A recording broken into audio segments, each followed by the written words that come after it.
Legal dictation number 100. Be ready. Start.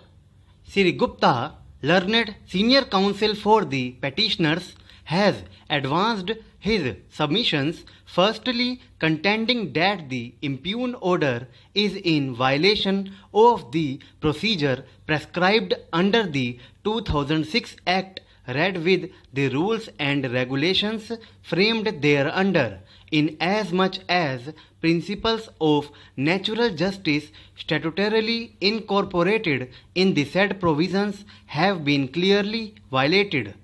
He further submits that nothing exists to attract the ingredients so as to warrant suspending of the license. He then submits that even otherwise the petitioner has been adversely affected and his right to freedom of practicing a trade under Article 19(1)(g) of the Constitution of India also stands violated.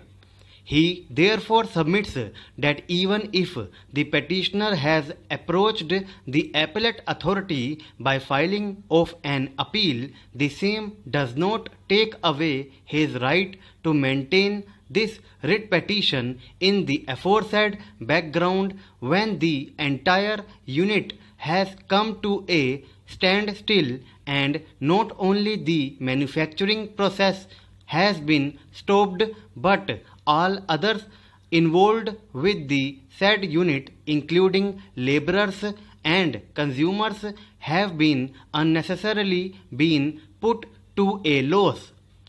Learned counsel further submits that in the wake of the said background this petition has been filed and this court should come forward to protect the interest of the petitioner, keeping in view the submissions that have been advanced, particularly the non-fulfillment of the conditions and the procedure having not been followed as envisaged in law.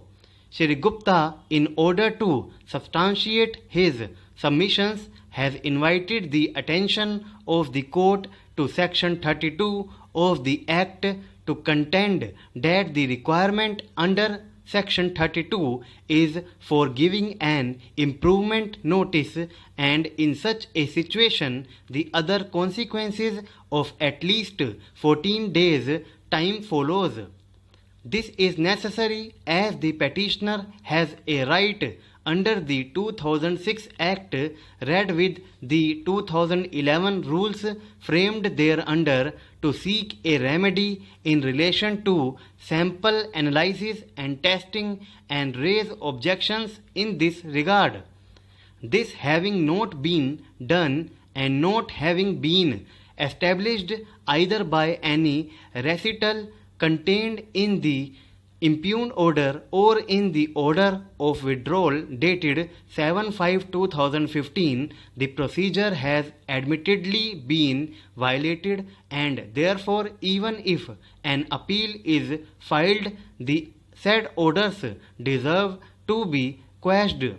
Sri Gupta then contends that apart from this, the provision meant for sampling under Section 47 of the Act has to be applied in terms of the 2011 rules, which makes a provision under clause 2.41 for putting the manufacturer to notice. He has invited the attention of the court to the averment categorically made in this regard in paragraph numbers 25 to 39 of the writ petition, to contend that no opportunity of any kind whatsoever has been given at any stage. In the said background, Sri Gupta submits that the statutory provision having been violated and clearly established, and there being nothing in the impugned order or the order of withdrawal to contradict the same, the writ petition deserves to be entertained under Article 226 of the Constitution of India.